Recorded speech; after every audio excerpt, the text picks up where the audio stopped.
Response. I'm joined by Congressman Mike Rogers, chair of the House Intelligence Committee. Congressman, thank you very much.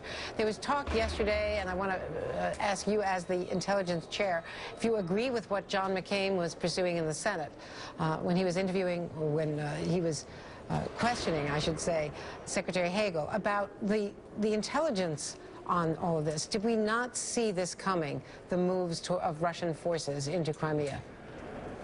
Well, there were indicators. There were two pieces of analysis by two different agencies. One said they didn't believe that they would move in 24 hours, and one said the indicators could suggest that they would move in. Nobody knew, certainly definitively.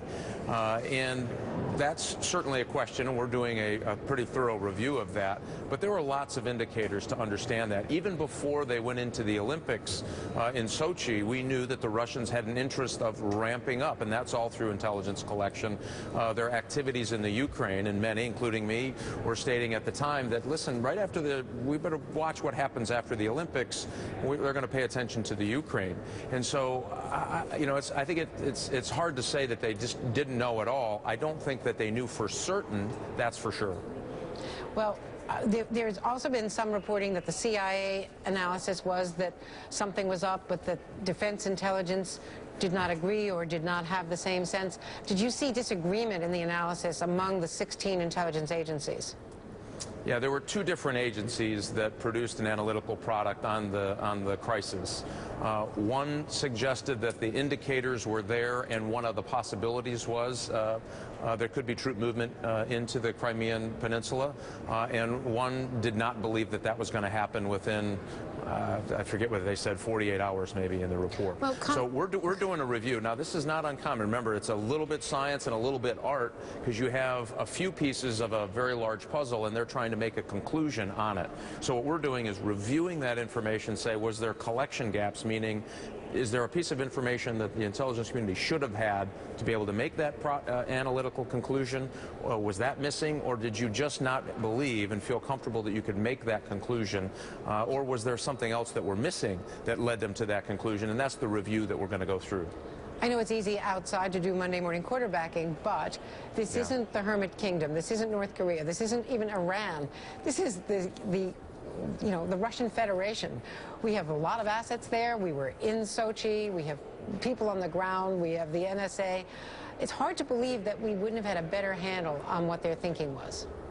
Yeah, I mean, obviously there's some concerns about what we didn't know, but remember, again, the indicators, and I went back and reread some of that material, is that the indicators did show that they had a pretty good understanding that certain things were happening, certain units were moving that would indicate the real possibility of doing it. The one last piece is something called leadership intent, which, as you recall, got the United States intelligence community in a lot of trouble for trying to determine leadership intent.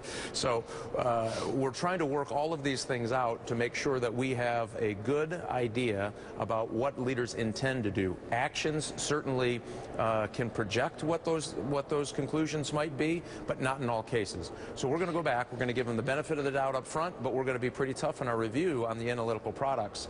Again, knew about the troop movements, near the Polish region. We knew about the troop movements that would at least indicate that there was going to be some activity in the Crimean Peninsula. They just didn't know what was the decision going to be made to do it or not. That was the one missing piece. And again, we're going to do a thorough review to find out why did we miss that piece. Well, going back to what Angela Merkel reportedly said to President Obama, does Vladimir Putin have a grip on reality? I mean, is this just a head fake where he said the other day, well, those aren't Russian troops in Crimea? Or, is this all part of his tactics as well? Does he not realize that long-term, at least, long-term, Russia is economically vulnerable with these kinds of moves if it is going to be isolated by Europe and the rest of the world? Yeah, and you have to look at it through his perspective, not necessarily our perspective. And that always gets you in trouble, I think, as a country if you look at it through only your lens.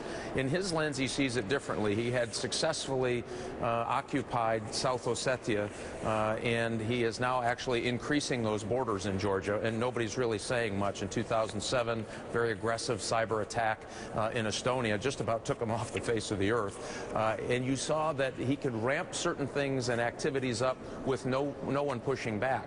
He believes, and again, there was a series of events that led up to this. This is certainly isn't isolated, that led up to this. He didn't wake up one morning and say, hey, I think I'm going to go after the Crimean Peninsula.